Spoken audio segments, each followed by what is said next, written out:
Сәлеметсіздер ме, құрметті оқушылар? Бүгінгі біздің тақырыбымыз, сабағымыздың тақырыбы квадрат теңдеулер арқылы шығарылатын есептер.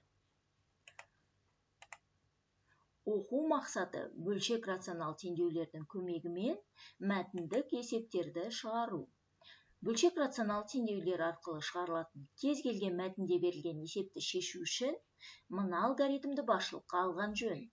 Есептің мәтінінде берілген шамалардың арасындағы тәуелділікті анықтау үшін есептің шартын білу қажет. Бастапқы шаманы әріппен белгілеу қажет.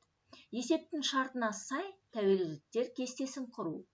Теңдеу құру, яғни бір шаманы беретін екі өрнекті жазып, оларды теңестіру. Құрылған теңдеудің түбірлерін табу, табылған түбірлердің қайсысы теңдеуді қанағаттандыратынын тексеру. Келесі жол қозғалысына мысал қарастырайық. Жедел пойыз бағдаршамда 16 минут аялдады. Содан кейін ол жылдамдығын 10 км сағатқа арттыра отырып, кесте бойынша қалып келе жатқан 192 км жолды толық жүріп өтті. Пойыздың жылдамдығын табыңдар. Есептің мәтініне сай кестемен шартын құрайық. Аялдамаға дейін, аялдамадан кейін берілген мәндерді кестеге құрып жазайық. Барлық жол бізде 192 км-ге тең. Аялдамаға дейін жүрілген жылдамдығы белгісіз болғандықтан, оны x км/сағат деп белгілеп аламыз.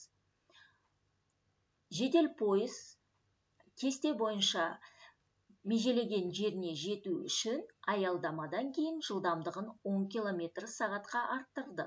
Сондықтан жылдамдығын x қосу 10 км/сағат деп аламыз. Енді жол формуласын есімізге түсіре отырып, уақытты жолдың жылдамдыққа қатынасы ретінде жазып алайық. Аялдамаға дейінгі жүрілген уақыты x-тен 192, аялдамадан кейінгі жүрілген уақыты x қосу 10-нан 192-ге тең. Кестеге сай жету үшін жедел пойыз жылдамдығын арттырды. Яғни екі уақыттың айырымы бізде 16 минутқа тең болады деген сөз. Бізде жылдамдық км/сағат өлшем бірлігімен берілгендіктен 16 минутты біз сағатқа айналдырып аламыз. 16 минут бізде 60-тан 16 сағат, немесе оны қысқартсақ 15-тен 4 сағатқа тең болады екен. Енді осы алғашқы соңғы уақыттарын айырымын алсақ, екі уақыттың айырымы бізде 15-тен 4 сағатқа тең болады екен. Берілген бөлшек рационал теңдеудің мүмкін мәндер жиынын анықтайық.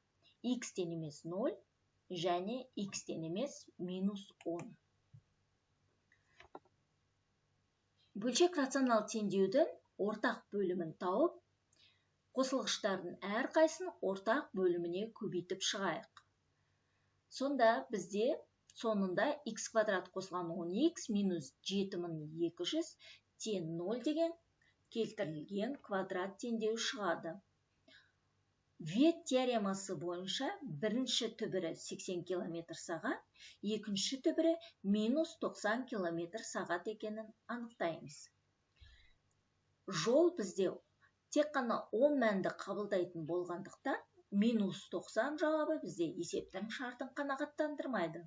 Осымен есебіміздің жауабы 80 км/сағат. Жұмыс көлемі. Жұмыс көлемі бізде еңбек өнімділігі мен уақыттың көбейтіндісіне тең. Егер жұмыс көлемі белгісіз болған жағдайда, оны біз 1-ге тең деп аламыз. Келесі мысалға назар аударайық. Екі жұмысшы бірігіп жұмысты 12 күнде орындайды. Егер осы жұмысты орындауға бірінші жұмысшы екінші жұмысшыға қарағанда 10 күн артық уақыт жіберсе, онда әрбір жұмысшы жұмысты жеке-жеке орындау үшін неше күн қажет екенін анықтаңдар. Есептің мәтініне сай кесте құрайық. Барлық жұмыс бізде белгісіз болғандықтан, жұмыс көлемін біз 1 деп белгілеп аламыз.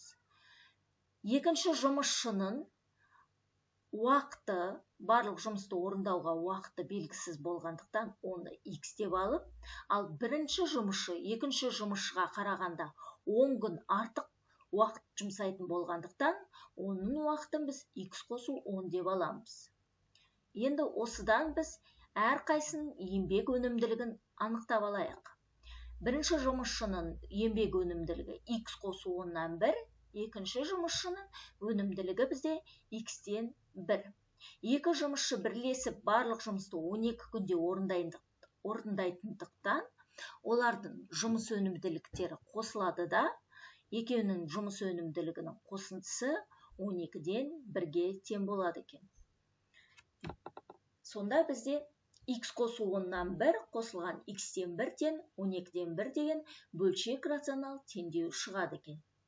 Берілген теңдеудің мүмкін мәндер жиыны x-тен емес 0 және x-тен емес минус 10-ға. Енді берілген бөлшек рационал теңдеудің ортақ бөлімін тауып, қосылғыштардың әрқайсысын ортақ бөліміне көбейтейік. Сонда қысқартуды орындап болғаннан кейін бөлшек рационал бізде x квадрат минус 14x минус 120 тең 0 деген бүтін квадрат теңдеуге келеді екен. Вейт теоремасы бойынша бірінші түбірі бізде 20 күн, екінші түбірі бізде минус 6 күн екені анықталады. Уақыт бізде тек қана 10 мәндер қабылдайтындықтан, минус 6 жауабы бізде есептің шартын қанағаттандырмайды. Сондықтан бірінші жұмысшының барлық жұмысты орындауға кететін уақыты 20 күн, ал екінші жұмысшы барлық жұмысқа 10 күн артық уақыт жұмсайтындықтан, оның жұмсайтын уақыты 30 күн болады екен. Келесілерді есте сақта. Есептің теңдеуін құру үшін шартын кестемен жазуға дағдылан. Қозғалысқа берілген есептің шартына сай, уақыты ерте кеш немесе артық кем деп берілген жағдайда уақыттардың айырмасын ал. Жол қозғалысына берілген есептерде уақыт айырымы минут шамасымен берілген жағдайда ең біріншіден шаманы сағатқа айналдырып ал. Сонымен бүгінгі біздің сабағымыз аяқталды. Келесі сабаққа дейін қош сау болыңыздар.